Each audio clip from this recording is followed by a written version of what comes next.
We must be familiar with these three words. ಯಾವ್ದು ಒಂದು ನಾನು ನಿಮಗೆ ಕೊಟ್ಬಿಟ್ಟು ಆಯ್ತು ಪಠ್ಯಕ್ರಮ ಅಂತ. ಅದಾದ್ಮೇಲೆ ನಾನು ನೆಕ್ಸ್ಟ್ ಯಾವ್ದು ಬರುತ್ತೆ? ಪಠ್ಯ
ಇಂತಹ ಮಕ್ಕಳಿಗೆ ನಾವು ಕಲಿಸೋದಿದೆಯಲ್ಲ, ಅದು ತರಗತಿ ಕೋಣೆ ಒಳಗಡೆ ಕೂಡಿ ಹಾಕೊಂಡು ಕಲಿಸೋದಿದೆಯಲ್ಲ, ಅದು ಸಾಮಾನ್ಯ ವಿಚಾರ.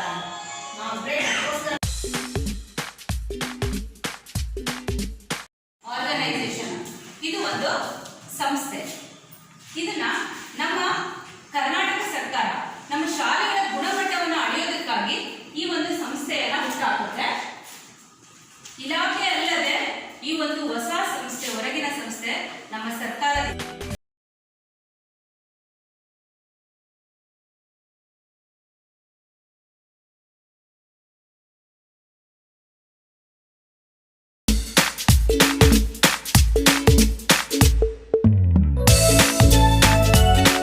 ಪ್ರೇರೇಪಿಸಿ ದಾಖಲಿಸಿಕೊಳ್ಳುವುದು ಹಾಗೂ ಈಗಾಗಲೇ ಶಾಲೆಗೆ ದಾಖಲಾಗಿರುವ ಮಕ್ಕಳು ಶಾಲೆಯಿಂದ ಹೊರಬರುವಂತೆ ನೋಡಿಕೊಳ್ಳುವುದು.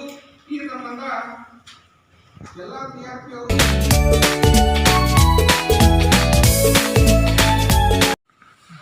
ತಂತ್ರ ಏನ್ ಮಾಡುತ್ತೆ ಹೇಳಿ? ಇಂಗ್ಲಿಷ್ ಹೇಳಿದ್ರೆ ಬೇಗ ಗೊತ್ತಾಗುತ್ತೆ. ತಂತ್ರಕ್ಕೆ ಏನಂತ ಹೇಳಿ? ತಂತ್ರಗಳಿಗೆ ಟೆಕ್ನಿಕ್ಸ್, ಇನ್ನೊಂದು ಸಾಧನಕ್ಕೆ ಏನಂತ ಕರಿತೀವಿ? ಟೂಲ್ಸ್.